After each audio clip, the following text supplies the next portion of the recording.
Welcome to Connecting the Dots, a non-traditional legal program with your host and trusted advisor, Liz Myska, your guide through the web of life's dilemmas.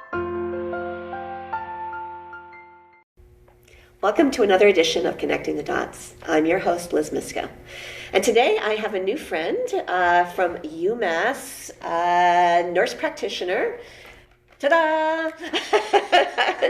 Please introduce yourself, guest. Thank you, Liz, for having me. I am Jill Terrien. I am a nurse practitioner. I am an associate professor of nursing and medicine at Umass Chan Medical School, and that is in the Tian Ching Fen Graduate School of Nursing. And I'm the associate dean for interprofessional and community partnerships. And Jill, you and I and our Dr. Mike Marciello concocted an event for faculty about a month ago. Can you tell the audience about that event and what your takeaways were? Yes, absolutely. It was an event. When I met Dr. Mike and Liz pretty much last fall, they reached out to me and just basically want to get the word out and get people exposed to, visually impaired persons and everything else that, entails what, healthcare providers need to think about. So they're interested in all health professions. So me being in the Graduate School of Nursing and involved in nurse practitioner education, we put our thinking caps together and we came up with how can I best demonstrate to my faculty this valuable education and their ideas of how they can share it with their students. So we have, several programs in the Graduate School of Nursing. We are a graduate school only, and we have, we do graduate education, and I shouldn't just say only. It's very full. And we basically educate nurse practitioners. They receive a Doctor of Nursing practice. They can enter our school in a couple of different ways. They can be, and why I'm telling you about the programs, you will see how it intertwines with the program we had with Dr. Mike and Liz. And so a way you enter the school is you have a bachelor's in another field, but you want to be a nurse practitioner. You want to be a nurse and a nurse practitioner. So you can come into our school as a graduate entry pathway student after you do some prerequisites, and after a year, you're eligible to be licensed in Massachusetts, take the test to be a registered nurse, and then continue on your studies to become a nurse practitioner as either psychiatric mental health, family, adult gerontology primary care, or adult gerontology acute care. So we have 4 tracks. Or you can be like me, you could have been a nurse for 12 to 15 years or even earlier than that, but you already have a bachelor's degree and you want to become a nurse practitioner. So that's the way to get into our Doctor of Nursing practice program. Our other program is a PhD program in nursing, so those are our nurse scientists. And then our other program is our Master of Science degree, and that is focused on interprofessional leadership in nursing. So with all those programs, we have faculty that work with students at the different times in our school. And so we came up with an event called Blind Date.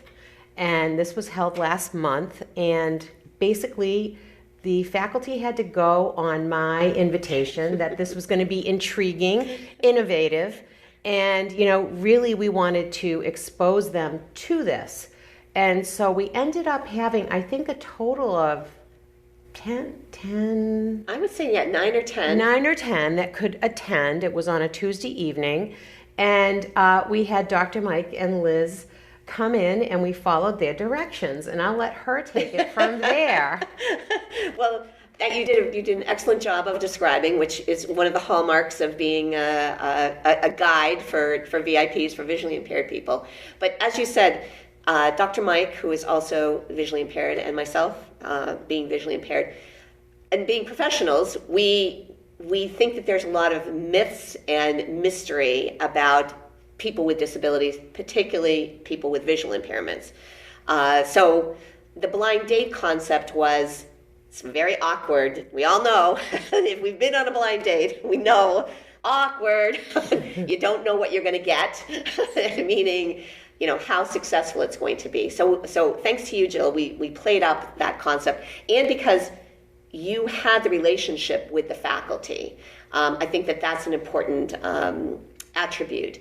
If we had just shown up, touting our wares, Dr. Mike and I think there would have been skepticism, oh, we know all about this, or, we're not interested in this. But I think you having the inspiring your faculty to say, yeah, we're up for something different, for something novel. So the faculty were in the room, came to the room. There were blindfolds evidently on the table. They were instructed. I had minions in the room, and I say minions, my sighted peeps, all of whom have been under blindfold numerous times, have been trained as guides, and again, the upshot of all of this was faculty always said, "Oh my gosh, these people are indispensable. They are indispensable. I couldn't do what I do without them." But anyway. So the faculty came in. They had no idea that the blind date involved being blindfolded. So, and it wasn't until they were under blindfold that Dr. Mike and I were summoned into the room. Now, Dr. Mike is, as I said, visually impaired, but he is not a white cane user. I am a white cane user. So if someone were to look at me, someone would seemingly identify that that's a blind person. Looking at Dr. Mike, I wouldn't identify that as a blind person. So deliberately, when I walked in the room, I was holding my cane up because I wanted to see if, I didn't want to give anything away. And interestingly, when I walked in the room was silent. You could hear a pin drop. And one of the things that I noticed, someone was humming. And I don't know, Jill, if you noticed that, but I reflected on it after when we did the debrief with the people that I consort with, and oftentimes that's a trauma trigger and particularly for blind people. You hug yourself into your body and you rock back and forth and you hum to yourself because that's comforting. And when I walked in the room, there was one faculty member who was humming to themselves, and I think it was like a calming. This is my theory, yes. And I'm not even certain that person even realized that they were doing it, but I was very attuned to what are the sounds in the room because of my sight loss. Those cues have become much more prevalent. Anyway, not to belabor this, but then so the faculty members, including Jill, remained under blindfold. Dr. Mike, being a medical doctor, gave 2 scenarios. I basically was supporting cast. But another interesting thing, we did introduce ourselves as a doctor and a lawyer.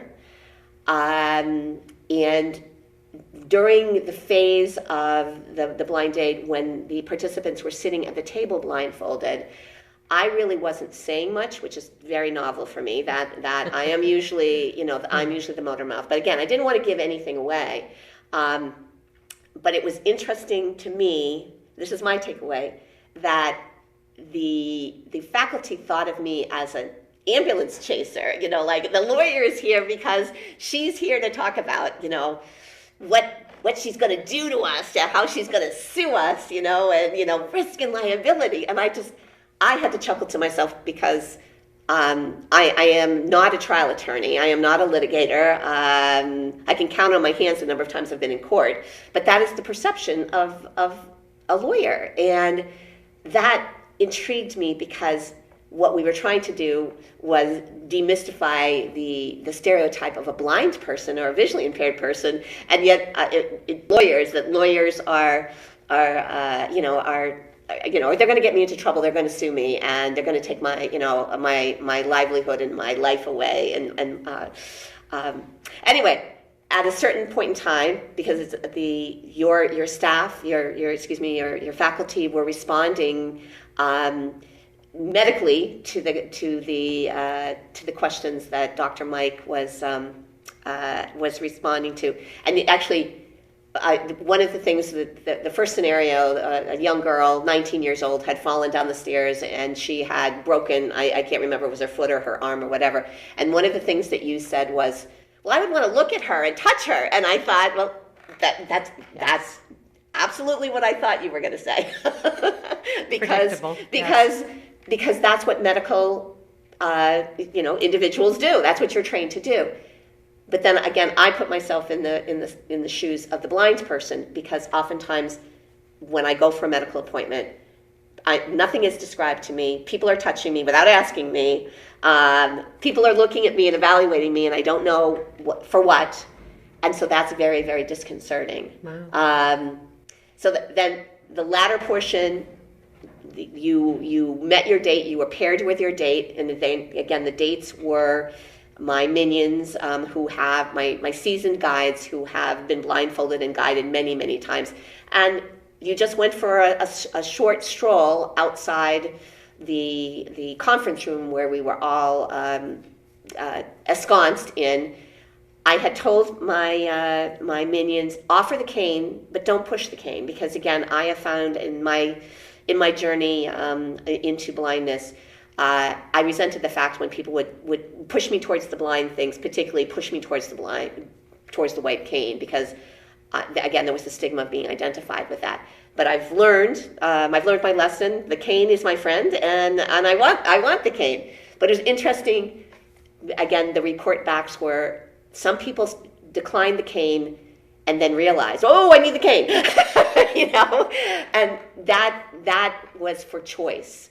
And I guess just to wrap up so that I can give you an opportunity to talk, that's what my gist is, that people need to have choices. People need to have options.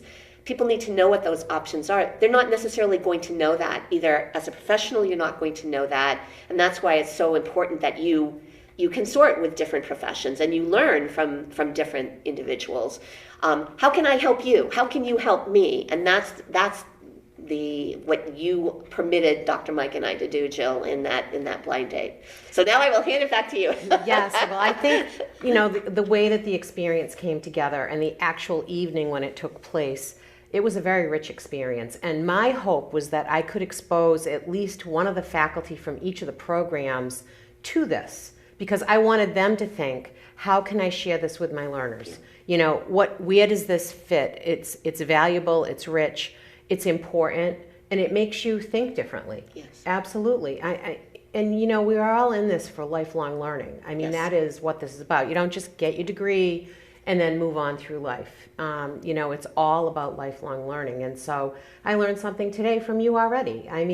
To hear about how you thought about the cane. I looked at the cane as a safety mechanism because it told me where the wall was. It told, even though my guide was excellent at description, it gave me an added layer to say, how close am I to the wall? Is there anything in front of me? So just all in all, I think it was very successful. One of the things I just have to share with your audience that I tried to get a Zoom component to this because, as the last few years we've done a lot more things, meetings, teaching, everything on Zoom. And I thought some of my faculty could not make it, and we thought we would have a Zoom, but it wouldn't have been done the right way. But if I will share this link with them, because everybody's like, what was it about? What did I miss? And so now maybe they can get a glimpse of it. And but yeah, so already that evening I had faculty saying, I have some ideas, and they were going to contact Liz and Dr. Mike. But, we're going to continue to develop this and stay in conversation, because I just think it's a very valuable experience, and I want to expose our learners to it, and I have some ideas for us, especially starting with our new group of students in the fall. So, I know, and so that, again, I can't express our gratitude, Dr. Mike, and my gratitude for your receptivity, because I think that's another component that I, as a visually impaired patient, often feel as though I'm being dismissed by the care provider, because the care provider doesn't know. And so having care providers give opportunities for a different kind of learning, as you said, it's different. It's not better or worse, it's just different. And I think that, as you said, for lifelong learning, it allows you to broaden your depth and scope of your offerings. And also, and I find this as a lawyer, oftentimes I am perceived as, oh no, you're not invited to the party, lawyer, because you're going to tell us what we're doing wrong. You're going to come down on us. And I'm like, no, I can help you. I can explain why it's written this way, what the information is. But so often I am perceived as the bad guy, as the villain, and so I'm disinvited, or I'm not even at the table. And that's why I think it's so important for all professions, whether it be finance, whether it be medicine, whether it be law, that we each have skills that can complement and one another. And in my endeavors, particularly with students, because they have the tunnel vision. They're in lockstep. Like, I've got my head down and I am. I have to pass the test. Exactly. So speak about that, because I'm sure, again, if you have someone who has a degree in a different discipline and then comes into nursing, the emphasis. So what is the emphasis? Is the emphasis going to be just on science? Because you mentioned geriatrics, you mentioned psychology. So that's what makes our program so rich, is that our learners are diverse in their backgrounds. Yes, we have the students that come in that have been, nurses from anywhere from 2 to 25 years, and sometimes even more, coming back for an advanced degree to become a nurse practitioner. The students that come into our graduate entry pathway program that have a minimum of a bachelor's in another field, some of them have had master's degrees and even doctoral degrees. And what they have decided is that they want to be nurse practitioners. And so it becomes I use the word rich a lot, but we have a diverse class that comes in. They may have health policy behind them, Bachelor of Fine Arts, you name it, engineering. I'm trying to think of but we do have a lot of health policy. There's been a lot of health policy, public health, and, degrees of all different type that come into the program. And that really gives us a lot of diversity. They tend to be in our graduate entry pathway younger. Some come right out of college, but not always. Some have had other careers before they come. Some have traveled. They have a really great grasp of the social determinants of health and where, populations come from. And so, and I have always believed, I've already talked about lifelong learning. I learn something every day when I teach. The students ask questions, we interact. I teach in one of the core courses that they all have to take when our graduate entry pathway and our bachelor students come together in this year that's called the Doctor of Nursing Practice Year 1. And, they learn from each other. The faculty learn from them, and it's really very rewarding. I love our students. I love our faculty. We're proud of our school. And, it really makes my job easy. It's busy, and it's been challenging the last few years. But, all in all, I feel very fortunate of where I've landed in my career. And let's talk a little bit about the hands-on element, because one of my complaints or my peeves when I go to the doctor, which is infrequent. Unfortunately, I'm a healthy person. Well, that's good. But it's good yes, that you're healthy. But again, I think because of the training, and please correct me if I'm wrong, it's like, I'm a specimen. I'm a specimen. In other words, it could be this, it could be this. And so there's all of this deduction happening literally out of my sight, so to speak. But I'm not necessarily included in that. So, and that's why I am so intent on getting faculty or students involved and realizing a visually impaired person, a blind person, is just a person whose eyes don't work. We said we still have all the body parts. Okay, we have all the other body parts. Okay, and that's another thing that Dr. Mike augments what I'm doing, because when he's exposing clerkship students, the medical students during the clerkship, he'll be talking about that the person just doesn't have diabetes. I mean, they may be losing a limb, they may be, they may have hypertension or all of these things, and then you've got medical professionals weighing in on, the kidneys are doing this, but it's never the concentration on what the quality of life of the person is going to be. And I guess that bounces me back to being a lawyer, that yes, medical technology can keep us alive, but do you want to perpetuate your life if you all you're doing is breathing and you're just lying in a bed? Hence why it's so important to have a healthcare proxy and to have discussed that with the person that has signed their name to take care of you. But I think I guess I want to go back to what you said originally at the beginning was it because you feel left out because you're visually impaired when you go to your provider, or that it changes the relationship? The relationship becomes superior supplicant, I feel, rather than co-equals. Okay. Yeah, co-equals. But also because there's a mystery that's associated with sight loss, because most people have not come into into relationship with somebody who's blind, so that there's this fear factor, like, oh no, I'm not going to know what to do, and so and then people get very uptight, and and then delegate it to someone else who themselves may not know what to do, and I want to be like that calming for like relax. We're in this together. I'm going to teach you what you need to know, but I don't want you to withhold information from me because your apprehension that I'm not going to be able to take it, or you don't know how to present the information to me in a way that I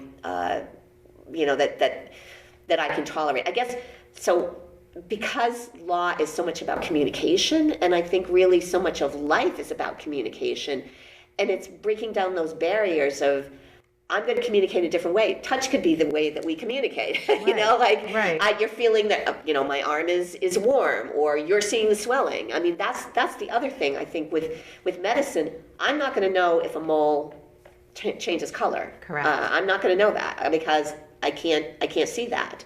So not being fearful of the medical profession, but also having the medical profession understand that there are things that I am not going to be aware of, and so I am relying upon you, and I want you to treat me as an adult, and as a competent adult. Again, there's just so much nuance here, because how people perceive other people, Absolutely, and I think that it's comfort. It's comfort with, interviewing somebody that's visually impaired, telling them what you're going to do. I'm gonna put my stethoscope. It's gonna go on the left side of your chest. I'm gonna listen to your heart, and so it's like somebody that has another sense. Like if they can't hear, how am I going to communicate with that person? Or language and literacy. Yes. I'm going to need an interpreter, and so I think it's just comfort in realizing that we have to figure out the best way of communication.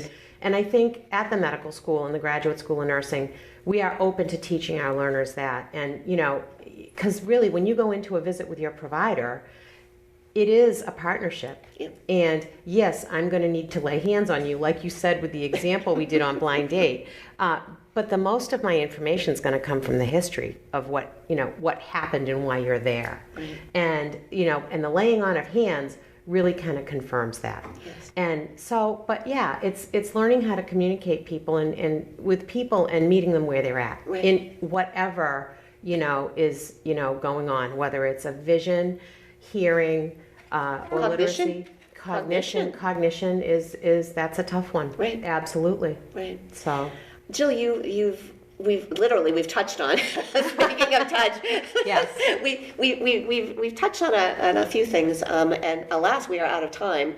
I would love to, again, I know we're going to continue the conversation, Yes. maybe not in the air, and maybe not today, but exploring all of these things. And again, because your interprofessional consortium, I'll call it that, Yes. is, again, I think there's so much opportunity for learning and exploration and discovery, and how can we make things so that people feel less fearful and more included, and again that we are conveying verbally, but also through human touch, how that again, we are all human beings, and we all crave being in society, and how we can make that better through our joint efforts. Well, listen, thank you for having me today. And I just want to say one of the statements that you talked about was quality of life. And, we are always worried about quality of life. And, we can keep somebody alive, but if it's not good quality, then that's where we all come together to talk about, what's best for our patients. And so, I've really enjoyed talking with you today and being on your program. And yes, we will continue the conversation. Thank you so much. Join me again for another edition of Connecting the Dots. Please note that the information provided in this show is not a substitute for consulting with an experienced local attorney and receiving counsel based on the facts and circumstances of a particular transaction. To contact Lizbeth, email her at lisbeth@elizabethlmyska.com or call her office at 508-753-7681. We're online at connectingthedots.lawyer. Executive producers, Liz Myska and Jack Peacock. Producers, John Medberry and Bill Hamilton. A production of Elizabeth L. Myska, J.D., LLM, in association with Compliments.